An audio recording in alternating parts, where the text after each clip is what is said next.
Pagdating sa part ko, may aantukin man, mayroon ding hindi, no?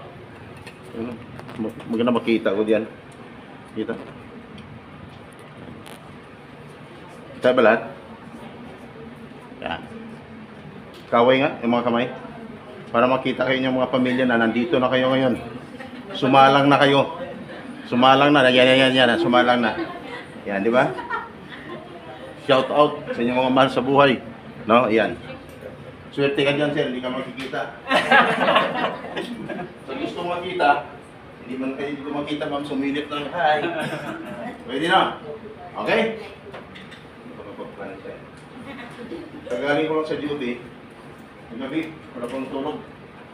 Barangay Tanod. Okay, naniniwala ba kayo? Na itong mukha na ito, Barangay Tanod? Ah, hindi. Kasi bakit? Sabog. Okay. Tama ma'am? Kung rebellion? Number 16. Sabi ko, hindi. Parang si Ira. Sabi ko noon, ang kababayan ko. Oo, ako'y mabilang ko sa loob ng aling taon. Ako'y nakakaya din naman. Sabi niya, parang si ano, hindi. Parang si Fernando ko. Sabi ko, wala ka. Diba? Hoy! Ako yung kasunod na speaker, hindi pa binanggit sa inyo. Ako pa si Mr. Sam Carbasa ng Amipa Pidus for welfare assistance just in case of emergency. No? Oras na may problema, yan, magiging kagapay ninyo. Oras na may problema, tapan muna natin ang oras sa buong kapuluan. 1:42 ng hapon. Okay? Ayan. Kanina, pasilip-silip ako, ang dami ng gutom. Ang dami ng antok. Gano'n lang. Pero, nag-i-sir lang, pero nasa isipan. Anong oras mo kami? Makakawalan dito. Diba? Okay, ngayon ako ay saglit na naman. Dati, nung wala pang lockdown, 1.5 hour talaga ako. Pero nung mag-lockdown, after ng pag-lockdown, hindi na ako maabot yung pagtutok ng 1.5 hour. No? Nasa kalahating oras na lang. Pero pag naganahan, umaabot na ng 3 oras. Walang kainan. No? Di ba rin? Hey, ako. Kumusta po kayo? Okay lang? Sino mga first timers? Tayo mo kamay. Thank you. Welcome po sa inyo lahat. Isa abroad. Tayo mo kamay. Thank you rin po. Pumunti na. Okay. Yung hindi tumataas sa mga kamay. Ano kayo? Sabi ni Iba. Hindi ka recruiter. Ano yung hindi ka recruiter? Alam niyo yun? Yung kuha ng pera, kunyari mag-hire din ng OFW, gagamitin ang pangalan ng agency. Pagkatapos, yung mga kuha ng pera, nagtatago. Yun. Kaya hindi ka recruiter yun. Tapos, yung hinahanap na sa labas, hindi na makita. Yung pala, nakahuli na sa ng videos. Kaya, yun. Inaano ko yung kamera ko. Malay mo, hindi ko nahuli sa labas. Hindi ko nahuli sa labas. Diba? Meron ba dyan? Kaya pala sabi ng iba, kaya pala mabilis ang paningin niya. No? Mabilis ang paningin niya, parang may hinahanap talaga. Ganon talaga ko pag nagtutok. Yan. So napag-iitsir ng oras ko na pagkagawa para sa inyo. No? Ano ko? Walang tama sa shooting kasi hindi mo nagagawa ko. Makati mo yung tao na. Okay. So yun. So hindi na kayo makikita dito. Huwag kayong maglala, makauwi din na yung maaga ha. Makakauwi din tayo na maaga, okay? Yan. At ang maganda, pag uwi nyo, kahit isang napakasimpleng pag-usapan natin, pero may matutunan kayo sa akin. Sinong example dito? Na umabot na ng 20 years sa labas ng bansa. 20 years. Wala. 15 years. Wala. 10 years. Meron. 5 years. Wala. 5 years. 7 years yan. Magtatanong ako sa iyo, sir. Sir, pamilyar ako sa iyo? Pamilyar na ako? Hindi ba? Tanong lang, orang bibig. Pamilyar bibig. Hindi. Pati ng pilos ka noon. Ng pagalis mo. Isa lang. Hindi ka rin ka ng pilos. Hindi. Hindi. Ibang pilos, pinagpilos na rin yan. Tama? Sa mga nagsa-upload, sir. Dito. Yeah. Hindi mo ako nakita doon. Hindi. Hindi. Kasi ganito nag-videos di ba? Sa mga hindi nag-videos dito, normal lang. Hindi ako pamilyar sa inyo. Kasi wala naman ako doon. Sir, ako pamilyar sa'yo? Sir, hindi sir. Hindi rin? Pandemic online yan sir. Online. Online. Yung kunyari, nakikinig. Oo. Simple lang. At least naka-alis na. Okay. Wala ako doon, sir.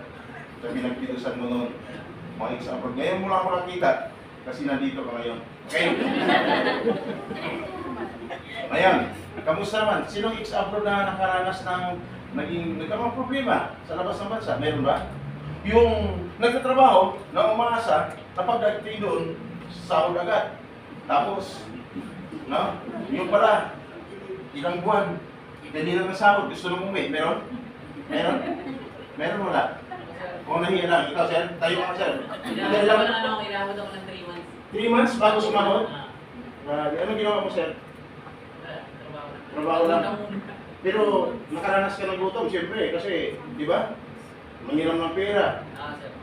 Manghiram ka ng pera. Ganun para sa labas ng bansa. Mga ex-abroad, mga first-timers. Kaya ako magtatanong sa mga ex-abroad first-timers. Nakasabi lang sagot mga ex-abroad. No? Iparinig nyo sa mga first-timers. Ex-abroad, masarap po ba buhay OFW? Hindi. Hindi. First-timers, narinig nyo? Sabi ng mga ex-abroad, hindi. Di ba? Tama, di ba ma'am? Kasi ang akala ng iba, basta makapag-abroad lang, okay na. Hindi masarap. Ma'am, naranasan mo na ba? Yung sobrang buhay na sobrang hirap, sobrang sakit. Naranasan mo na ba, ma'am? Hindi pa. Hindi pa. Sobrang hirap, sobrang sakit, pero sobrang sarap naman. Hindi pa naranasan ni ma'am. Ma'am, ang tanong, gusto mong maranasan? Sumagot ka lang. Opo. Kasi, ma'am, pag nakaalis ka na, doon na mag-umpisa. Hindi naman kalbaryo. Doon na mag-umpisa yung maramdaman mo na hindi mo naramdaman dati, yung mahiwalay ka sa pamilya mo, tapos, nung mahiwalay ka na sa kanya, sa plane pa lang, paglipad ng aeroplano, doon mo na maramdaman patingin-tingin. No? Tapos, may ganun-ganon pa ka, baka makita mo pang mahal mo sa buhay, nag-hatid sa'yo sa airport, no? Tapos yung mahal mo sa buhay, nakaganon doon ganun. Hanggang sa mga wala, pumasok na doon sa ulap, hindi ka na makikita. At pagdating mo sa labas ng bansa, umpisa na magtatrabaho. Nung magtrabaho ka, doon ka nakaranas ng pagod, gutom, at hanapin mo sila, hindi mo na makikita kasi wala naman talaga sila, hindi mo naman talaga sila. Tama? Di ba? Tapos, gusto mong kumain, oras ang tatrabaho ka, hihingi ka ng pagkain, hindi mo magawa yung mag-request sa kanila kasi wala naman sila. Tama? Gusto mong kumain. Wala, doon mo na maramdaman na, ang hirap pala na mag-isa.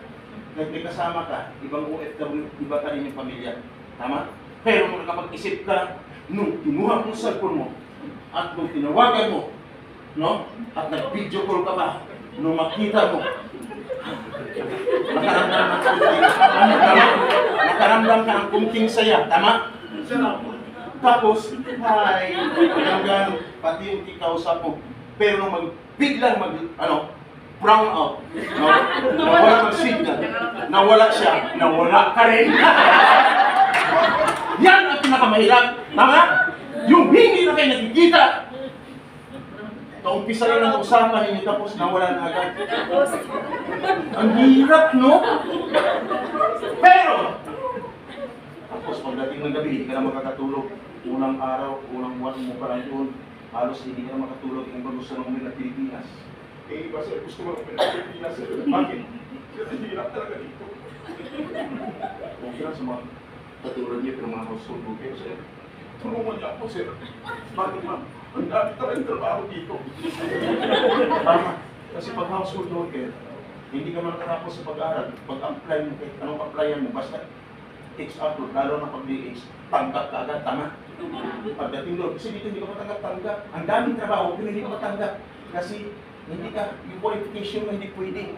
Pero nung kumuha ka ng passport, nag-apply ka sa agency, tanggap ka.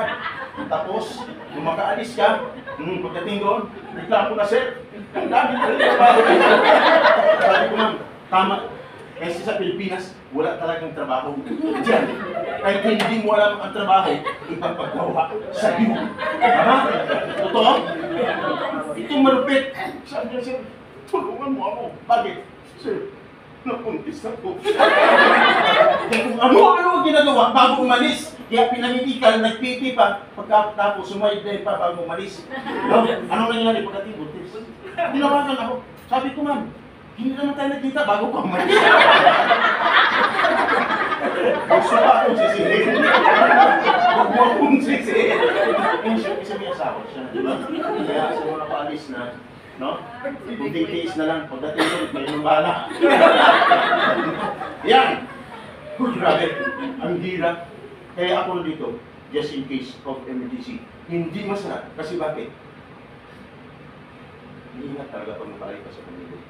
Pero kung nag-umpisa ka na, tanggap ng sahod, nakapagpadala ka na sa pamilya mo, anong maramdaman? Di ba sobrang saya? Sobrang saya.